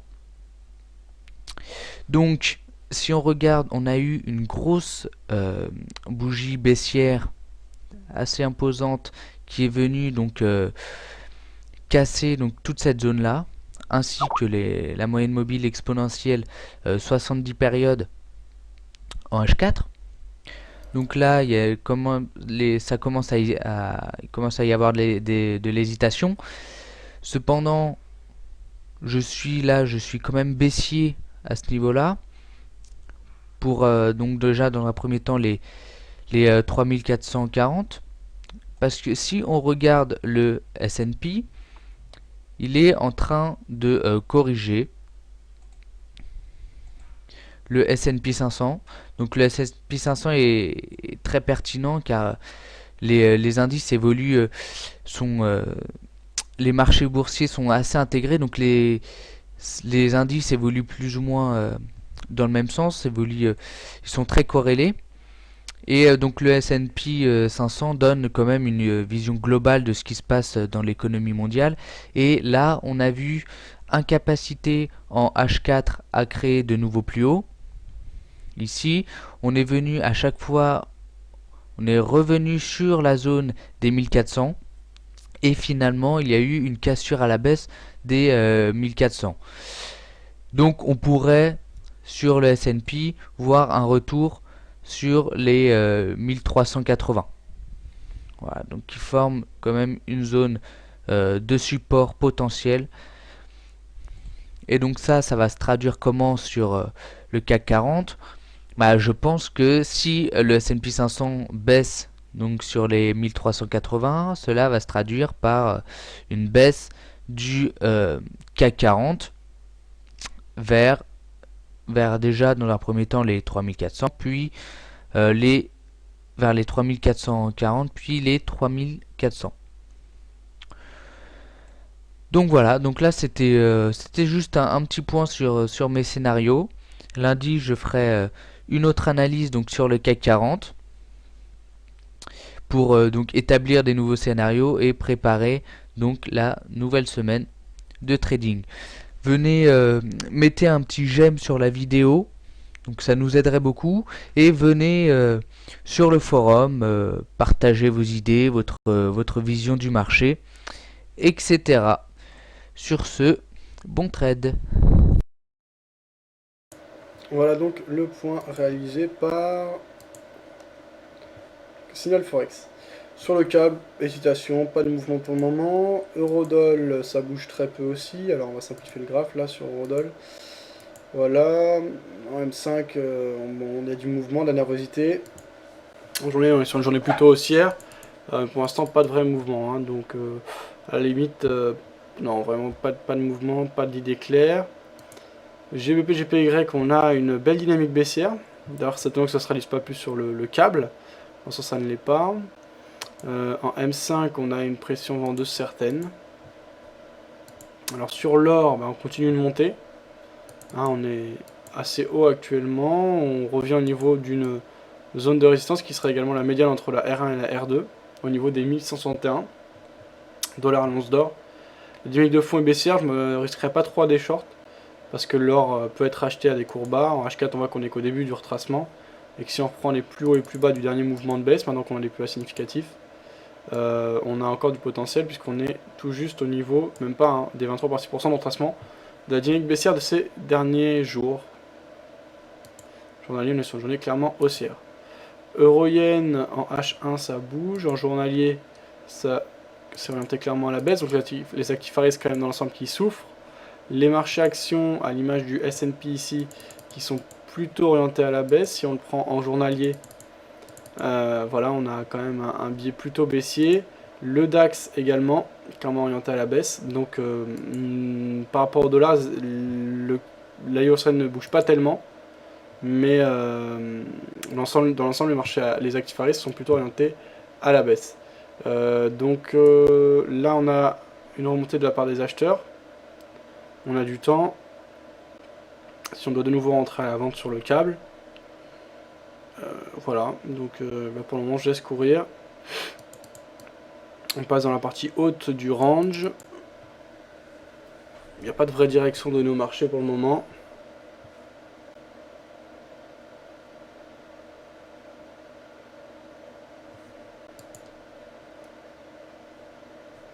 Alors, on va voir ce qui se dit sur le chat écrit.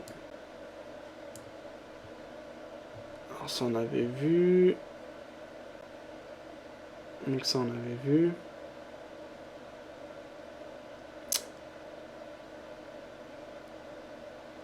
Putain, le pétrole, truc de ouf, disait Steph91. Alors, on va aller regarder ça. Le pétrole qui est en hausse aujourd'hui, avec une mèche haussière assez importante. Ah, en M5, on voit que l'ensemble de la mèche s'est faite en quelques instants. Peut-être l'occasion de rentrer à l'achat sur le pétrole. Mais dans ce cas-là, il faudrait que je fasse un virement interne chez Wanda. Donc je vais mettre peut-être 100 € sur l'autre compte en virement interne.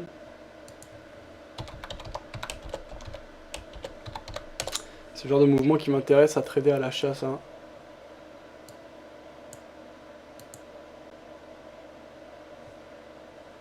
Voilà. Alors, ça se passe sur mon autre écran. Alors, view account. Parce que le problème, c'est que les CFD pour l'instant sont que sur FX Trade chez Wanda.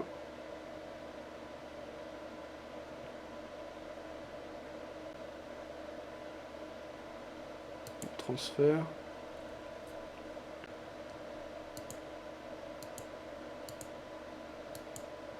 Alors, je vais mettre 200. Transférer les fonds. Voilà, confirmer le transfert. Terminé.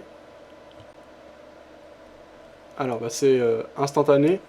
Donc là, désormais, voilà, on voit j'ai 200 € sur le compte Primary et 672 sur le compte MT4. Donc je vais me connecter à FX Trade. Alors, je sais pas où il est FX Trade. Mon compte. Voilà, launch FX Trade. Et je vais acheter le pétrole. C'est pas évident, hein, je dois jongler entre les plateformes, mais au moins c'est fait. Alors 2 secondes, c'est en train de charger. Je suis dans une situation un peu complexe. Alors c'est vraiment long quand même, hein, c'est pas pratique. Je préfère que tout soit fait sur MT4. La plateforme est longue à charger. Si je passe à côté du signal, ce sera pas bon. Pour l'instant, ça a plutôt tendance à corriger. Bon, quand il veut, le machin là. Putain, 3 plombes, c'est pas possible ça. Bon, bah, je patiente. Alors, ça semble s'ouvrir. Alors. Ok. Putain, c'est quand même long à charger. Voilà, Brut, Brent. Et donc, je vais acheter. Achat. Ok. Donc unité, alors je me rends pas compte c'est quoi un pip et alors unité disponible 105. Un pip. Ah oui d'accord, si je mets 50, un point ça fera 38 centimes. Alors je me rends pas compte du tout. Je me rends pas compte du tout de ce qu'il faut que je prenne en fait. Qu'est-ce qu'ils appellent un pip? Un pip c'est ça, d'accord. 25.52, donc il faudrait qu'on se prête l'équivalent environ. Ouais. Si je mets 40, ça fait 30 centimes, ça semble bien. Laisser ouvert, achat. Ok, envoyé. Ordre exécuté, donc là a priori c'est bon. Je suis acheteur sur le Brent. Donc j'ai ma position en haut. Montant carotte. Actuel 125 60, ok. Bénéfice moins 0. Alors c'est pas ma tasse de thé hein, la plateforme FX Trade, mais donc désormais je suis acheteur sur le pétrole. Alors Ce qui me dérange, c'est que je suis pas acheteur sur celui que j'ai l'habitude de trader. Je suis acheteur sur le Brent. Je sais pas où avoir les cours du Brent, puisque moi c'est le Sweet Crude Oil sur le FX Pro. Mais je suppose que les deux sont identiques. Alors voyons voir. Ouais, c'est les mêmes mouvements, donc ça va, je suis content de ma prise de position. Ici c'est du M15. Si on regarde sur le M1. Voilà, je suis vraiment très content de cette position. Je pourrais renforcer hein, si ça corrige, mais en tout cas il y a eu un bel appel d'offres, enfin un bel appel quoi. On est revenu sur nos pas, même si je me trompe, hein, on peut très bien derrière corriger, etc. Je regretterai absolument pas ma position parce que c'est vraiment des mouvements que j'aime ça, tu vois. C'est accélération haussière, correction, pack, je reprends dessus. Donc oui, ça me plaît tout à fait. Alors d'ailleurs, je suis plus à l'aise avec MT4. Si je fais mon analyse et que je prends les plus bas et plus hauts de ce mouvement, on va aller voir la zone de retracement qu'on allait chercher. Donc on a cherché 50%, donc parfait. Je suis très content de ce trade, on va laisser courir, on va voir ce que ça donne. Donc voilà, merci de m'avoir alerté par rapport au pétrole. Alors, bénéfice 7 centimes. Par contre, je crois que j'ai pas pris assez de ces grosses positions. En même temps, c'est dur de me... Je me rends pas bien compte de ce que ça représente. Donc même si je me suis trompé, ça me fera... ça fera pas un bénéfice significatif, mais ça m'aura permis de prendre les premiers contacts avec les CFD chez Honda et de voir que c'est possible de le faire, même si c'est pas l'idéal, hein, on l'a vu, ça reste quand même assez archaïque parce qu'il faut changer de plateforme, etc. Mais bon. Alors sur le câble, on tente en tout cas de casser à la hausse la zone de résistance qui était une ancienne zone de support. Si on parvient, on sera en perte. On est encore positif sur une des deux positions, donc de 1,01€. On perd en tout 2,14€ actuellement. Donc on va voir comment ça évolue par la suite.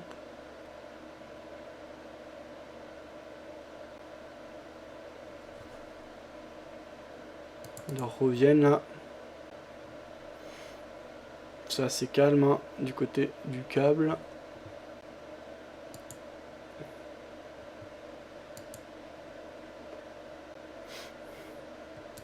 Logique dit bouffable, tu milites pour qu'on paye notre essence plus cher. Et oui. Comme disait Fabrice, on peut se couvrir hein, grâce au CFD contre la hausse du pétrole. C'est vrai que c'est une bonne idée quand voilà, l'essence qui était à 1€, vous vous rappelez pendant 2008 quand il y avait la crise, on payait l'essence rien du tout, ouais, le mec qui se couvrait sur le pétrole, il était plutôt malin. Parce que derrière, même si ça monte, ben, tu payes toujours l'équivalent de 1€, quoi, donc c'est pas mal du tout. Il faut calculer ta consommation, etc. Donc ça on avait vu, donc voilà, putain le pétrole, truc de fou, merci Steph. Viper qui c'est une question, et voilà.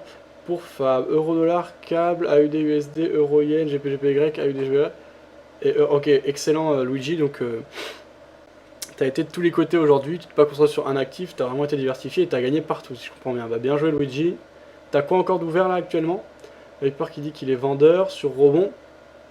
Donc sur quelle paire exactement ou quel produit Viper? Eltroxin qui nous dit concernant l'or, toutes les analyses que j'ai lues et entendues sont baissières. Regarde le graphe hebdo. Alors on va aller jeter un coup d'œil à ça sur l'or qu'on a ici en journalier. En hebdo, on a une hésitation et un triangle qui se met en place. On serait ni acheteur ni vendeur, avec plutôt un biais haussier puisqu'on est en contact avec la vague, enfin pas être en immobilier exponentiel, donc toujours sur un biais de fond haussier, même si le support oblique haussier qui conduisait le mouvement depuis des années maintenant a été un peu mis à mal, il est toujours valide, trace en or sur le graphe, et donc le mouvement se poursuit depuis les plus bas de 2006 et même précédemment, pour ceux qui ont plus d'historique.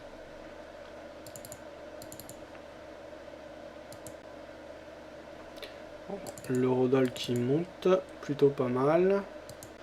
Le câble qui stagne, on est au contact de la zone de résistance, pour le moment les acheteurs ne parviennent pas à vraiment mettre la pression.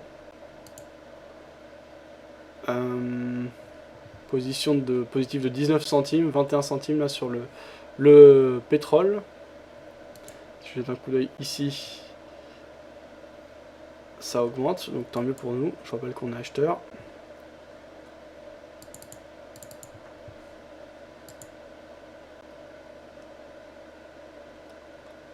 Alors ça on avait vu.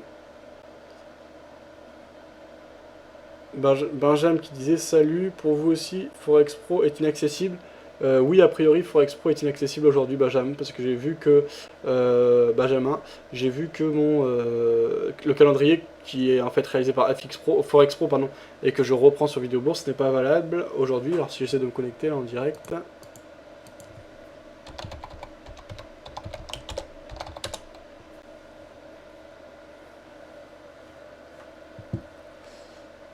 Alors.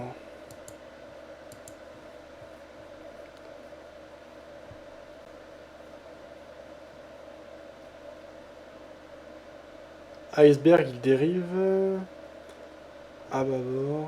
Désolé, je parlais de là. Lui, il s'en avait vu. Encore beaucoup de trucs ouverts, Fab. La flemme de tout marquer. Ok, Luigi. Luigi, donc, qui est de toutes les bagarres aujourd'hui. Et en effet, tu m'étonnes, tu dois pas avoir beaucoup de temps. Ah ouais, Forex Pro qui est pas valable. On dirait qu'il a été racheté ou fermé. Je sais pas c'est lié à quoi, c'est bizarre. C'est un gros site pourtant, Forex Pro. C'est dommage parce que leur calendrier il est bien. S'ils s'en vont, ça va être pénible pour moi, mais bon, c'est la vie.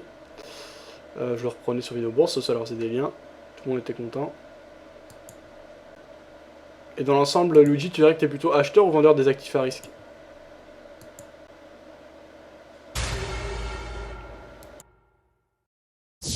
BFM Business, numéro 1 sur l'économie.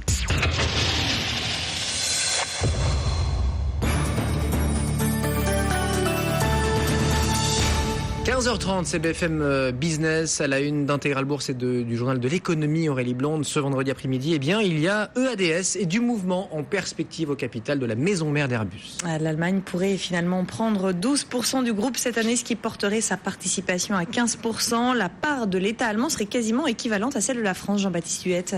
Et oui, jusqu'à présent, on évoquait une prise de participation de l'État allemand dans EADS à hauteur de 7,5%. Annonce ce jour, les investisseurs privés, le consortium Daedalus pour le citer, vont céder 4,5% du géant aéronautique. L'Allemagne va donc prendre jusqu'à 12%, bien plus que prévu. Le ministre allemand des Finances, Wolfgang Schäuble, homme prévoyant, a même déjà provisionné une somme de 1,6 milliard d'euros via une loi de finances rectificative. Rajouter 3% déjà détenus donc par la banque publique KfW, on tombe à 15%, soit le même niveau que l'État français. Alors même si la majorité du capital est flottant, si EADS tente par tous les moyens de s'émanciper de ses créateurs, à savoir les États européens, l'Allemagne, c'est certain, ne veut en aucun cas laisser faire la France cavalier seul. PSA et General Motors pourraient aller plus loin dans leur coopération. Les deux groupes envisagent d'étendre leur alliance à de nouveaux modèles, en particulier de grande berline. Ils pourraient aussi s'allier autour de petits véhicules destinés aux marchés émergents. Des annonces faites à l'issue du comité de groupe européen chez PSA ce matin. Parallèlement, on a appris que GM envisageait de fermer deux usines Opel en Europe. Le conseil de surveillance d'Opel se réunira la semaine prochaine pour en débattre. C'est maintenant officiel. Les États-Unis ont choisi leur candidat à la présidence de la Banque mondiale et c'est une surprise. Il s'agit de Jim Yong Kim, un universitaire américain d'origine coréenne. Les postulants à la succession de Robert Zoellick ont jusqu'à ce soir pour se présenter. Jusqu'ici, le candidat américain l'a toujours emporté. Et toujours aux États-Unis, une nouvelle déception sur le front de l'immobilier. Les ventes de maisons neuves ont reculé de 1,6% en février. C'est le deuxième mois consécutif de baisse. Les analystes tablaient pourtant sur une hausse. Un regain de confiance pour les patrons français. Le moral des industriels s'est amélioré en mars par rapport au mois précédent. Il retrouve même son niveau du mois de novembre. Il faut dire que les derniers indicateurs économiques sont plutôt rassurants. Après les chiffres de l'INSEE, Bercy a revu sa prévision de croissance à la hausse pour cette année. Selon l'Institut, la France va donc échapper à la récession au premier semestre. Commentaire ce matin sur BFM Business de Mathilde Lemoine, chef économiste de HSBC France. Tout le débat conjoncturel aujourd'hui, c'est de savoir si on est dans un scénario à la 2010 ou non. C'est-à-dire si l'embellie qu'on a subie depuis le début de l'année est temporaire ou non, si elle est due aux politiques monétaires ou non, et si, une fois que les politiques monétaires vont être moins incommodantes, on retrouvera les fondamentaux qui restent extrêmement faibles, comme on l'a pu le voir en 2011, avec la crise souveraine qui a atteint son apogée. Et donc, en France, on est vraiment dans cette situation, une politique monétaire qui masse masque les fondamentaux. Donc c'est absolument normal. Nous, on n'avait pas des prévisions de croissance très très faibles. C'est absolument normal qu'on ait de la croissance en 2012 parce que, encore une fois, les dépenses publiques vont continuer de croître. Donc le revenu disponible des ménages va continuer de croître. Donc la consommation va être soutenue. Et puis ensuite, on voit que l'incertitude est un peu moins forte et donc que les ménages, les entreprises peuvent revenir sur le marché du crédit. Mathilde Lemoine, chef économiste de HSBC France ce matin sur BFM Business. L'assurance vie commence à redresser la barre pour la première fois depuis 7 mois. La collecte nette a été positive en février à hauteur de 300 millions d'euros.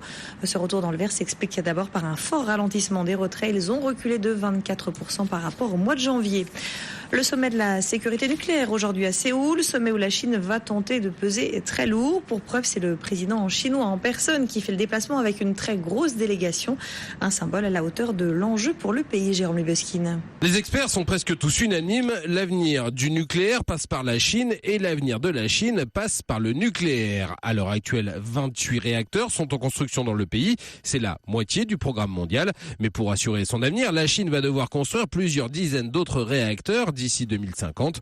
Et aujourd'hui, Pékin sait que la viabilité de son programme passe par une sécurité nucléaire maximum. Le pays le sait, un accident nucléaire sur son territoire pourrait sonner le glas de cette source d'énergie. Une chance pour la France, à la pointe de la technologie. La création dans la province de Guangdong d'un institut franco-chinois destiné à former des ingénieurs locaux a fait ressurgir les craintes de pillage industriel. Faux, répond-on chez EDF par exemple. Il faut que l'on aide la Chine à réussir son programme nucléaire parce qu'en cas d'échec, c'est la France qui devra revoir l'ensemble de sa politique énergétique. Siemens reste le champion européen des dépôts de brevets. Le groupe allemand en a déposé l'an dernier près de 2000 devant Philips et le coréen Samsung. Les données montrent que l'Asie continue de gagner du terrain avec 31% des demandes contre 38% pour l'Europe. La bataille des télécoms et ce changement de ton de l'ARCEP face à Free. Pour la première fois, le gendarme des télécoms évoque l'éventualité d'une mise en demeure anticipée du nouvel opérateur. Il rappelle qu'il dispose d'une palette d'outils pour faire en sorte que Free respecte notamment ses engagements de couverture. Et puis cette déception pour la nouvelle console portable de Sony. Depuis son lancement en France il y a un mois, la PlayStation Vita ne se serait vendue qu'à 66 000 unités. C'est ce que rapportent les Échos. Les ventes sont désormais inférieures à celles de la 3DS. BFM Business, 15h35. BFM Business, 15h, 18h, Intégral Bourse. C'était bien la couleur de la semaine, hein. Le rouge, l'indice CAC 40 perd 150 points en ligne droite depuis les plus hauts de vendredi dernier. On était à 3006, c'est aujourd'hui 3450. Tout rond, vous le voyez donc, 3450, moins 150 points pour l'indice CAC qui cède aujourd'hui 0,6%. On a perdu même jusqu'à 1% après un mauvais chiffre de l'immobilier américain. Et bien on va y revenir dans une seconde. On partira du côté de New York, chez Mescart Capital Markets avec son président. Il y a cette statistique-là. Il y a aussi l'immobilier chahuté avec KB Home, un promoteur qui déçoit sur ses trimestriels et aussi sur son carnet de commandes. Et du coup, bien comme toujours hein, dans ce type de séance-là, on passe en risque off. Et on retourne sur les actifs dits non risqués.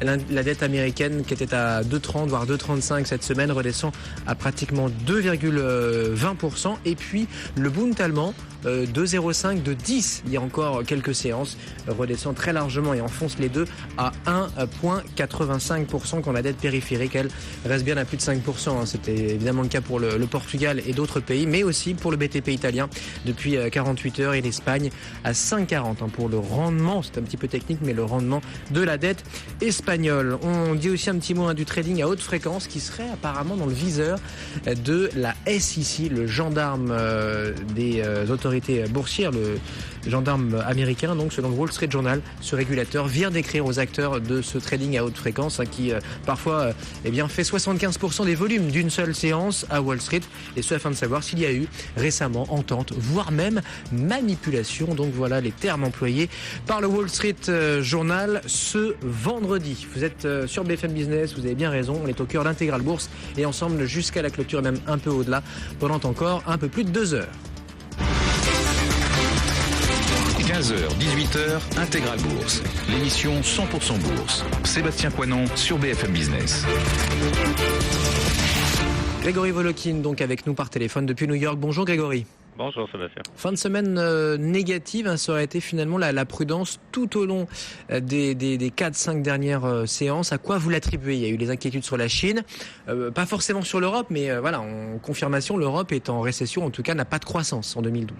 Oui, c'est ce que vous dites. Et puis en fait, on attendait une série de statistiques pendant la semaine aux États-Unis sur l'immobilier, puisque tous les jours on a eu un autre chiffre, que ce soit les nouvelles constructions, les permis de construire, les ventes de maisons existantes. Et en fait, dès lundi, d'ailleurs, vous nous l'aviez dit, hein, c'était lundi. le secteur à suivre. Et pour le coup, on a eu quasiment que des déceptions, quoi.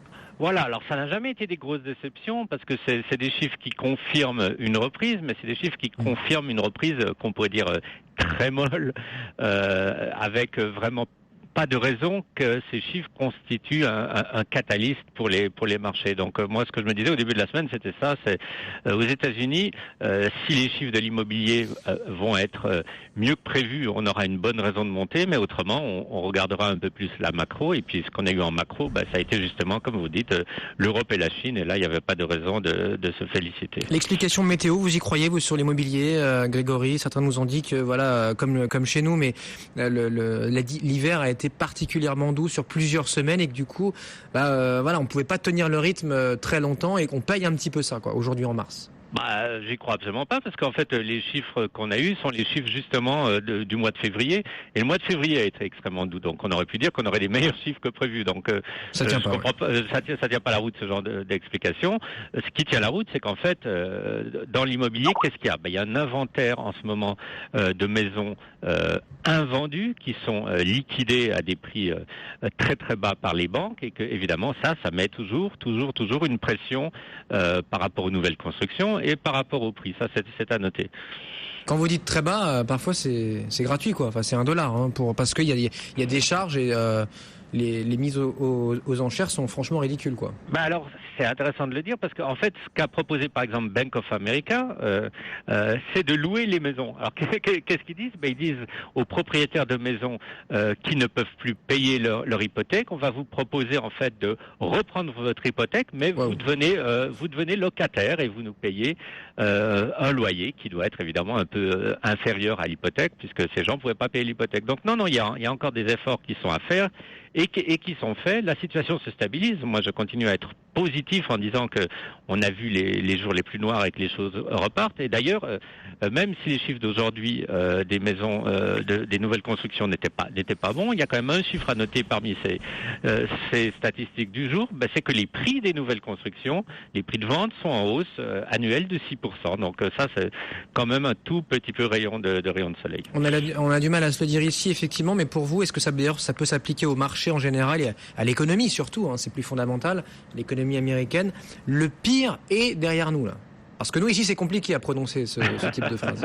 Non, je pense que le pire, non seulement le pire est derrière nous, mais on a des signes d'amélioration un peu partout. Et je dirais que les signes les plus faibles pour le moment d'amélioration dans tous les secteurs aux États-Unis, c'est justement dans le secteur du logement, mais ils sont quand même là. Donc, il faut rester à être positif, puisque la dynamique va dans le bon sens aux États-Unis, alors qu'on a tous les jours la preuve que la dynamique va dans le mauvais sens, par exemple en Chine et certainement en Europe aussi. Avant de parler des 2-3 valeurs du jour, hein, notamment de Facebook, qui n'est pas coté mais qui le sera dans les tout prochains jours, en tout cas les prochaines semaines, un petit mot du trading à haute fréquence là, dans le viseur de la SEC visiblement. Oui, donc la SEC là, elle vise surtout donc des firmes qui sont pas très très connues du grand public. Il y en a une qui par exemple s'appelle BATS. Comme vous dites, c'est un très très très gros pourcentage du trading sur le New York Stock Exchange. Et qu'est-ce qu'on leur reproche? On leur reproche évidemment de collusion. On leur reproche d'essayer de profiter, de s'interposer avant l'ordre d'autres clients. C'est assez malvenu aujourd'hui, puisqu'en fait aujourd'hui il y a justement l'introduction en bourse de ce fameux BATS. Exactement. Donc le timing n'est pas très bon. C'est vrai que le trading à haute fréquence, en dehors de ces problèmes légaux, pose des tas d'autres problèmes au marché. Il ne faut pas oublier le flash crash qu'on avait eu ici sur les marchés américains. Et dans les premiers actionnaires, enfin les actionnaires historiques de BATS, hein, je crois qu'on avait Lehman Brothers de mémoire. Évidemment, parce qu'en fait, c'est des relais de croissance hein, pour tous les brokers traditionnels. Eux, ils ne seront pas là pour profiter de l'IPO. Ça se passe comment d'ailleurs, BATS en bourse? Là, on a déjà la cotation ou pas? Non, on n'a pas de cotation, ça devrait ouvrir d'une minute à l'autre. C'est pricé, je dirais, en milieu de fourchette. En tout cas, la nouvelle ne tombe pas à pic là pour eux. Avec l'enquête de l'équivalent de l'AMF, hein, chez nous, la Securities and Exchange Commission.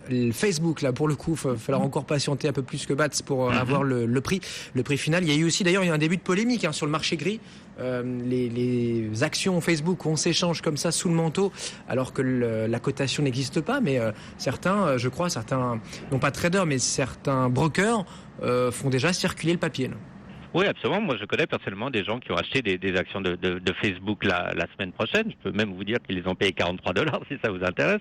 $43 et pour une cotation a priori, un prix, on connaît pas le prix, mais. Mais non, on connaît pas du tout le prix. Donc c'est extrêmement difficile il y a très peu de transparence dans ce marché. Donc ce qu'on accuse les brokers ou les banquiers, c'est même des petites banques d'affaires qui vendent ces actions. En général, c'est de faire eux-mêmes le marché. Donc si un client achète à $43, est-ce que la banque elle-même n'a pas acheté l'action à 40, à 38 et en fait fait des profits absolument énormes sur le dos de ses clients. C'est toujours la même histoire et dans un marché qui est ni réglementé ni transparent, qui est un marché, je dirais même pas gris, mais qui est totalement obscur, c'est clair qu'il y a toujours des gens qui se font avoir. En tout cas, Facebook continue à ouvrir des profils à travers la planète et puis aussi fait ses